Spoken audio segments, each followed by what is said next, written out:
Thank you. Joining me now live is Liberal MP Tim Wilson and Labor MP Peta Murphy. Good morning to you both. Thank you for joining me. Let's get started on the situation, firstly, developing in South Australia. This cluster appears to have begun in a quarantine hotel. Tim, you have seen the crisis in your state of Victoria, of course, unfold, sparked by an outbreak in hotel quarantine. Has there been a difference in the response to the South Australian cluster compared to the Victorian one?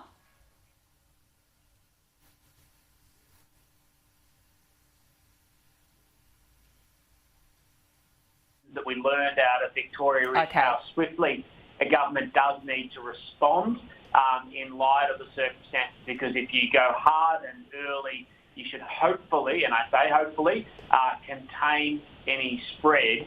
What happened in Victoria was a slight delay and a bit prolonged, and as a consequence there was a huge tail or legacy effect where in the end the state government had to go hard and long. So my hope is that the South Australian government continues to be diligent, on top of it, and to stress to South Australians how critical it is that they participate early, because it can stop a long tail and much harsher measures later. Absolutely. And Peter, in terms of hotel quarantine, is it fair to say that there has been a bungle in both states? We're getting a report very soon in Victoria, and we will see what happened in South Australia. I don't think it's useful for people to be talking about bungles. I think that what we all need to do is to support South Australia to, as Tim says, get this under control and get it under control quickly. And I would expect that the South Australian government has learnt from the lessons in New South Wales with the Ruby Princess and in Victoria, and will use those lessons to contain this as quickly as possible for the people that live in Adelaide and South Australia, and of course for all the rest of us as well. Yeah, absolutely. And fingers crossed, there's certainly cautious optimism at this stage. What about the reaction from states and territories to this? Yesterday, the Health Minister said that the decision to shut state borders to South Australians was inconsistent with medical advice. Tim, was it appropriate for these jurisdictions to shut up shop, particularly WA? They've closed their border entirely to South Australia. Was it a knee-jerk reaction? Well, my deference is always to keep borders, domestic borders open. But ultimately it's up to state premiers to respond in kind. I would just suggest that we need to do it proportionally. I've said consistently since the start of this crisis, we need sustainable measures that trust and respect Australians to be able to take responsibility. Now, we know the latency of this virus makes some people's detection of it longer than we would otherwise hope.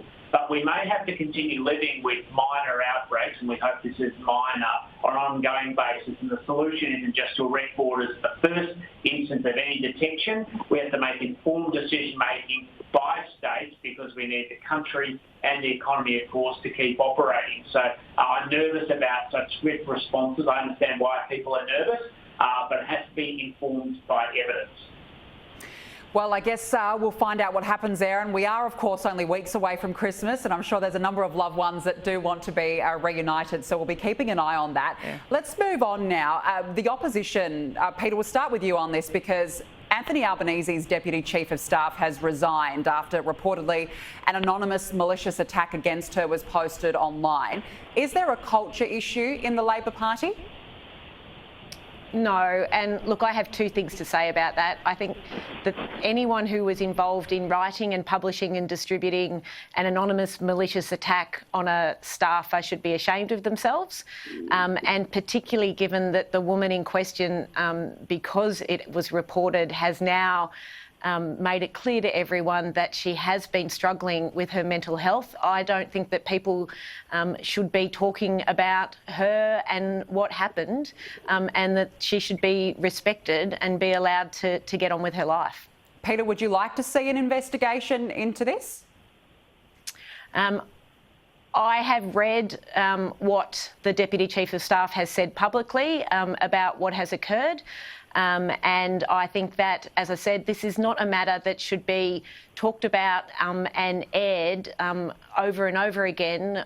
When she has said that, her mental health was affected and has been affected. And I think that the anyone who was involved in it should be ashamed, as I said, of spreading malicious rumours without putting their names to it. And even if they had have put their names to it, it's just not an appropriate thing to do.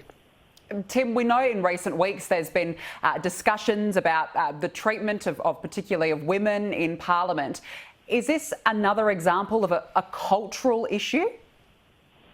Well, I can't speak to it because the allegations are made anonymously, though I'm surprised Peta is saying she doesn't believe there should be an investigation into what seems to be workplace bullying. I've said consistently... That's not what I said.